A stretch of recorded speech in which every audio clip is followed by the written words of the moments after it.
Good morning, Year 5. Okay, so your guided reading, we're going to continue to read a chunk of the text. So I'll read that to you. And then you've got 4 questions to answer on that text. What I will do is I'll put the slides, the pieces of text that you'll need to answer the questions, onto a PDF and post that onto Dojo as well, just in case you can't pause the video, you can't remember the answers. So obviously the options you'll have to answer the questions are to flick back through the video and get to the right part of the book to answer the question, find the information, or you could have a look at the PDF that I'll post on there, and I'll just put the slides of the book that you'll need on there. Okay, so remember we are just at the point after where you read it out as your play script in school, so they're still in a conversation, and Ted is explaining what he about his syndrome, and it starts with Salim describing some of the things that he forgets. Okay. My mobile, sometimes, or my homework. I never forget my homework. Kat says that's why at school they call me a neek. A neek is a cross between a nerd and a geek. They don't like me because I only talk big. I'm trying to learn how to talk small, but it's hard. You know an awful lot, Salim said. I can tell from all these books. He pointed at my shelves of encyclopedias. Why bother trying to be something you're not? Mr. Shepherd says if I learn how to be like other people, even just on the outside, not the inside, then I'll make more friends. Then I told him something I'd never told anyone before. I don't like being different. I don't like being in my brain. Sometimes it's like a big empty space where I'm all on my own, and there's nothing else, just me. Nothing at all. Nothing, I said. Not even the weather. Only my thoughts. I know that place, said Salim. I'm in there too. It gets real lonely in there, doesn't it? I heard him lie down again. He whistled through his teeth. Lonely as hell, he muttered, and was quiet. I thought he'd fallen asleep, but a moment later he said, You get called a lot worse things than a neek at my school. It was all boys, no girls, and really rough. Rough stuff? Yeah, fights and dares. One boy had a knife. I didn't like it. But then I got friendly with my mate Marcus, and it got better. He and I, we were the top moshers in 9K. Marcus used to be idiot boy, like you're a neek. But he isn't any longer. He's a mosher now. A mosher? I said. What's a mosher? It's northern for casual, cool dude. Last term we starred in this play called The Tempest. Marcus was a huge hit. He'll never be idiot boy again. The Tempest? I said. Is that about the weather? Yeah, it's by Shakespeare and starts with this massive storm out at sea. It's right up your street. After that he did fall asleep. I lay back listening to him breathing in and out. I wondered how The Tempest could be right up Rivington Street, where I lived. Then I realised up your street was another funny thing that people say that doesn't mean exactly that. My brainwaves started whirling around the big hollow in my head, like molecules in a cumulonimbus cloud that's about to burst. I made up my own shipping forecast. Marlin Hebrides, northwest 7 to 7, gale 9. Deepening low, moving northeast. Rain becoming variable. A cool breeze came in through the window. Salim gave a sigh, as if he was working something out in a dream. I thought about what Aunt Gloria had said about Andy Warhol being a cultural icon, and maybe having what I've got. Then I remembered how some people say Einstein had it too. My brainwaves calmed down, and then I fell asleep. Chapter 6. We go to the eye. When I woke up, the sleeping bag on the lilo on the floor next to my bed was empty. I looked out of the window to do a weather check. The sun shone. The anticyclonic pattern of recent days continued. Barometers would be set to dry and fair, and isobars would be far apart, just as I predicted yesterday. I found Salim with Kat in the bathroom. He had Dad's razor blade in his hand and was shaving off the faint hairs over his upper lip and laughing at the same time. But I thought it looked good, Salim, Kat said. Salim turned and winked at me. Thing is, the more you shave it, the more it grows back. It's like lawn mowing. This made Kat hoot with laughter. When owls hoot, it doesn't sound like humans laughing, so I don't know why people say hoot, but they do. Nor can I see any logic in hairs or grass growing longer by being cut off. But I laughed too, because I wanted to be Salim's friend. Then I ran a finger over my own upper lip. There were no hairs there, and this was good. I wasn't sure about the idea of hairs growing on my face. For one thing, shaving is dangerous. Dad often comes out of the bathroom with bits of blood-drenched toilet paper stuck to his skin. For another thing, facial hair is a sign that we have evolved from apes.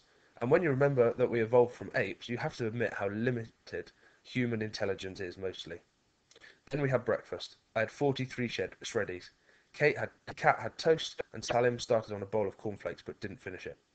Then we left the house with Mum and Aunt Gloria walking behind us, talking up a storm. This is one of my favourite things people say. It doesn't mean that they're arguing, which is what it might sound like. It means that they were talking non-stop and not paying attention to anything else around them. When storms happen, it's hard to pay attention to anything else. Cat and Salim and I walked in front together.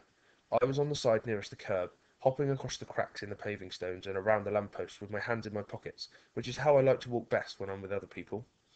Then we passed the barracks. Salim said how huge it was, and I said it had 24 stories, and Cat said it would be flattened any day now by our dad. Never, said Salim. Yeah, said Cat.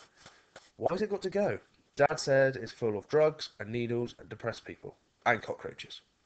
Yuck. Yeah, and the postman wouldn't deliver the things there anymore. Salim looked up at it. Some height. Then Cat pointed to another tower. That's where our mum works, Salim. Guy's tower. No way. Yeah.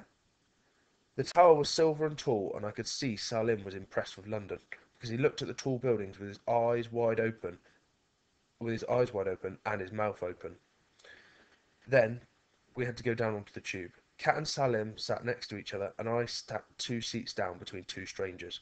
I folded my arms across my chest to stop my hand flapping and shaking itself out, which is a habit Mr. Shepherd says I must lose. I stared at the tube map of London. It's a topological map. A topological map is a very simplified map, not to scale, with no relation to the real distances. The stops stand for places where you can get on or off, or sometimes change trains, and these are ordered into straight lines with junctions, whereas in reality they are all higgledy-piggledy.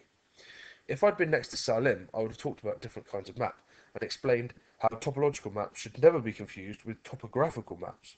But when I looked over to where Salim was sitting, Cat was showing him the silver nail polish on her fingernails and asking him about his social life, which is the thing she always talks about. I tried to see if he was bored. When people are bored, Mr. Shepherd says the muscles in their face don't do anything, and they stare without really looking, and he says I should always check to see if this is how people are looking when I talk to them. Salim was laughing and nudging Cat, so I deduced that he was not bored, although I would have been. We got out at Embankment Station so we could walk over one of the Golden Jubilee bridges and see the view. The sky was blue, the river was grey, the eye was white. The capsules moved so slowly that they hardly seemed to move at all. Halfway across the Thames, Salim took an old-fashioned camera, the kind where you have to use a film, from his pocket. That's an interesting camera, Salim, Cat said. My mum gave it to me for going to New York. I wanted a digital one, but she says this kind will make a better photographer out of me in the long run. Then he snapped everything in sight, including one of Cat and me together with the London Eye behind us. After he clicked, his mobile phone rang with its James Bond theme tune. He leaned over the bridge's rail and spoke into it like a spy on a double-O mission, as if he didn't want anyone to overhear. That phone of yours, Aunt Gloria said when he'd finished the call and folded the mobile away. Who was it this time? Just another friend, Salim said. Calling from Manchester to say goodbye. Let's keep going, we're running late. Late for what, Salim? I asked. Late for the wheel. You can't be late for the London Eye, I said. It turns all day long, 2 times an hour, every hour, until after dark. Big Ben donged 11 o'clock as we reached the ticket queue, which was very long. The two mums groaned. It's infinite, Mum said. No, it's not, I said. Infinity. Why don't we come back later and go to the tape first, Aunt Gloria said. You promised, Salim shouted. He stamped his foot and his eyebrows went down over his eyes. Salim's right, Mum said. We did promise, Glow. Let's stick to the last night's plan. Here, Cat, take this. She handed Cat some money and a large note. You get the tickets, and Gloria and I will sit in the cafe over there and wait. When you've got them, we'll join you in the queue. Cat's eyes went large and round as she took the money. She put it carefully away in her leopard skin backpack. Then she, Salim, and I found the end of the ticket queue and joined it. A lady in front asked the lady in front of her if she knew how long the wait was, and the lady 2 people up said the queue was half an hour to get tickets and another half an hour to board.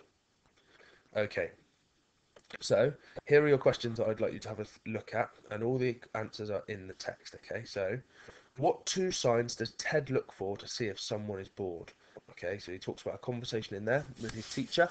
Okay, what 2 signs does he look for to see if someone's bored? How does Ted know that Salim isn't bored? Okay, so when he observes Ted, he looks at Salim, and he knows that he's not bored. Okay, how does he know that? Then I've got a statement for you. Salim didn't want anyone to hear his phone conversation. Okay, now what evidence is there in the text that says that that's true? So when Salim's on the phone, okay, how do we know that he doesn't want anyone to hear? And question 4, which word is used as a synonym for the long queue? So Mum and Aunt Gloria are talking about the queue, and they use a word that means that the queue is really long, but they don't use the word long. Which word do they use? Okay, so um, either flick back through the video and pause on the slides that you need to find your answers, or have a look at the PDF which I'll put on to Class Dojo. Okay, thank you very much and see you in the live lessons.